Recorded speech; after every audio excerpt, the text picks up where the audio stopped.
Imaginez ceci, vous êtes au sommet de votre carrière, votre pays vous appelle et vous dites non. Pas parce que vous êtes blessé, pas parce que vous êtes à la retraite, mais simplement parce que vous ne supportez pas la personne responsable. Bienvenue dans les luttes de pouvoir les plus dramatiques du football, où la fierté, les principes et la politique s'entrechoquent de façon spectaculaire. Aujourd'hui, nous allons plonger dans 8 cas stupéfiants où des joueurs de classe mondiale ont choisi l'exil plutôt que la soumission, mettant leur carrière internationale en jeu plutôt que de se plier à des entraîneurs en qui ils n'avaient bel et plus confiance. Commençons par la bombe qui continue de secouer le football polonais. Robert Lewandowski, meilleur buteur de l'histoire de la Pologne avec 85 buts en 158 sélections, a déclaré qu'il ne jouerait plus pour son pays tant que Michał Probierz resterait sélectionneur. Le drame s'est produit lorsque Michał Probierz a pris la décision stupéfiante de retirer le brassard de capitaine à Robert Lewandowski pour le confier à Piotr Zielinski de l'Inter Milan. Compte tenu des circonstances et de la perte de confiance envers l'entraîneur, le joueur du Football Club Barcelone a immédiatement annoncé sa démission de l'équipe nationale polonaise. Mais c'est là que ça devient vraiment intéressant. Robert Lewandowski a déclaré aux médias polonais, alors qu'il revenait de blessure, « J'ai dit à l'entraîneur Michał Probierz que je ne me sentais pas bien physiquement, mais surtout mentalement. » Il ne s'agissait pas seulement de tactique ou de choix d'équipe, c'était personnel. Une légende de 36 ans, toujours au plus haut niveau avec son club, choisissant l'exil international plutôt que ce qu'il considérait comme une trahison de sa propre fédération. Le timing ne pouvait pas être plus dramatique non plus. La Pologne est en fait en tête de son groupe de qualification pour la Coupe du Monde 2026, mais elle devra poursuivre ce parcours sans son plus grand joueur de tous les temps. D'une controverse actuelle à une histoire de conflit et de rédemption ultime, Hakim Ziyech a annoncé sa retraite du football international à seulement 28 ans en 2022, après s'être brouillé avec l'entraîneur du Maroc, Vahid Halilodzic, à cause d'accusations selon lesquelles il simulait une blessure.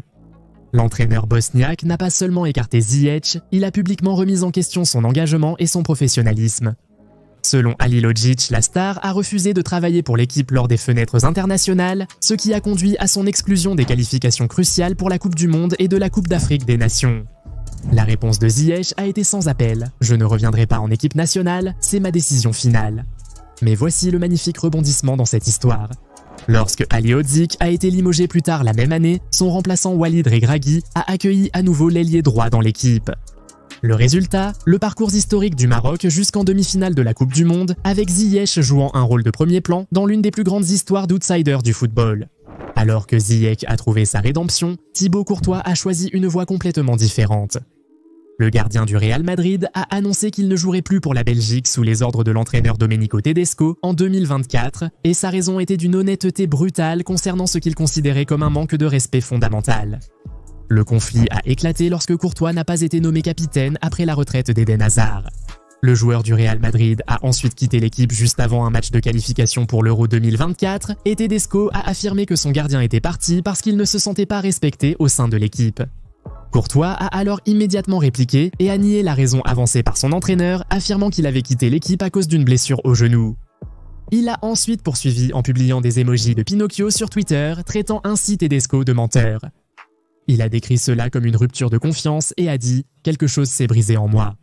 Ce n'était pas un joueur en pleine crise de colère, c'était un vainqueur de la Ligue des Champions qui avait le sentiment que son intégrité était entachée et que son leadership était remis en question. Les conséquences ont été immédiates et spectaculaires. La Belgique est allée à l'Euro 2024 sans l'un de ses meilleurs joueurs et Thibaut Courtois a manqué ce qui aurait pu être son dernier grand tournoi. Ils ont été éliminés en 8e de finale et cela est inévitablement retombé sur l'entraîneur. Comme prévu, Tedesco a rapidement été limogé et Rudi Garcia a été nommé en janvier 2025. Ce n'est qu'à ce moment-là que Courtois est revenu en sélection nationale, faisant sa première apparition depuis 2023 en mars de cette année. Tous les boycotts internationaux ne s'accompagnent pas de grandes déclarations ou de messages sur les réseaux sociaux. Le refus de Ben White de jouer pour l'Angleterre représente quelque chose de plus subtil mais tout aussi puissant. Un joueur qui dit simplement stop et quitte complètement la lumière des projecteurs. Les problèmes du défenseur d'Arsenal avec le dispositif de Gareth Southgate proviendraient apparemment de son expérience lors de la Coupe du Monde 2022 où il a quitté le camp prématurément en invoquant des raisons personnelles. Mais la véritable histoire, selon les rapports, impliquerait une confrontation avec l'entraîneur adjoint Steve Holland qui aurait reproché à White devant ses coéquipiers de ne pas prendre l'entraînement assez au sérieux. Lorsque Southgate a pris contact pour le Euro 2024, la réponse de White a été rapide. Merci, mais non merci. Plus remarquable encore, il a maintenu cette position malgré le fait qu'il était dans la forme de sa vie avec Arsenal. Cette décision a fait de lui un ennemi public, surtout parmi d'anciens joueurs anglais et certains supporters, qui ont pris la nouvelle comme une gifle envers leur pays bien-aimé. Il est cependant resté ferme, et ce n'est que maintenant, avec Tuchel aux commandes, que l'Allemand a révélé que White a exprimé son désir de revenir dans l'équipe. Ce n'est plus qu'une question de temps. Si vous connaissez Zlatan, vous savez que cette histoire allait forcément être dramatique. En 2006, l'ego de la superstar suédoise est entré en collision de façon spectaculaire avec la discipline de l'entraîneur Lars Lagerbeck et les conséquences ont été du pur théâtre à la Ibrahimovic. Après être arrivé en retard aux réunions de l'équipe, Zlatan a été exclu du groupe en guise de punition. La plupart des joueurs s'excuseraient, feraient des efforts pour revenir et passeraient à autre chose. Pas Zlatan. Au lieu de cela, il a riposté en refusant de jouer pour la Suède pendant 6 mois entiers, tenant en quelque sorte en otage les espoirs du football de son pays, jusqu'à ce qu'il estime avoir reçu le respect qu'il méritait. L'affrontement résumait parfaitement la philosophie d'Ibrahimovic. Il n'avait pas plus besoin de la Suède que la Suède avait besoin de lui. Finalement, il est revenu et est devenu leur plus grand joueur de tous les temps, mais ces 6 mois ont montré au monde du football que certains joueurs ne se laisseront tout simplement pas disciplinés comme des écoliers, quelles qu'en soient les conséquences. Peut-être qu'aucune relation joueur-entraîneur n'a été aussi toxique ou aussi longue que la saga entre Karim Benzema et Didier Deschamps. Ce n'était pas un simple incident, mais une bataille qui a duré des années et qui a privé la France de l'un de ses joueurs les plus talentueux pendant sa période la plus réussie.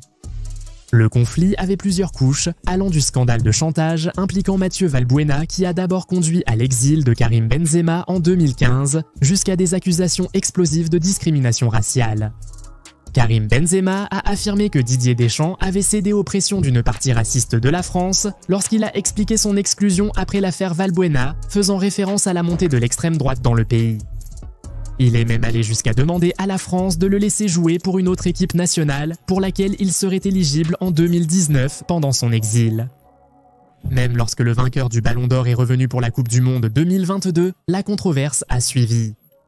Après s'être blessé à l'entraînement et avoir été renvoyé chez lui, Deschamps a publiquement affirmé que c'était la décision de Benzema de partir. La réponse de l'attaquant a été comme d'habitude provocatrice, publiant des stories Instagram traitant Deschamps de menteur avec des emojis de clown. La France a atteint la finale sans lui, mais la relation était irrémédiablement brisée puisque le Français a même refusé une invitation du président français à assister à la finale contre l'Argentine. Voilà à quel point la querelle était grave. Benzema a annoncé sa retraite internationale immédiatement après, mettant fin à l'une des querelles les plus amères du football. Les conflits de leadership semblaient être un thème récurrent et l'histoire de Michael Ballack avec l'Allemagne représente l'une des sorties les plus dignes, mais aussi les plus défiantes du football international. Après avoir manqué la Coupe du Monde 2010 à cause d'une blessure, Michael Ballack a observé de loin alors que Philippe Lahm reprenait le brassard de capitaine et menait l'Allemagne à la 3e place. Le problème est survenu lorsque Philippe Lahm a déclaré publiquement qu'il ne rendrait pas le brassard de capitaine à Michael Ballack.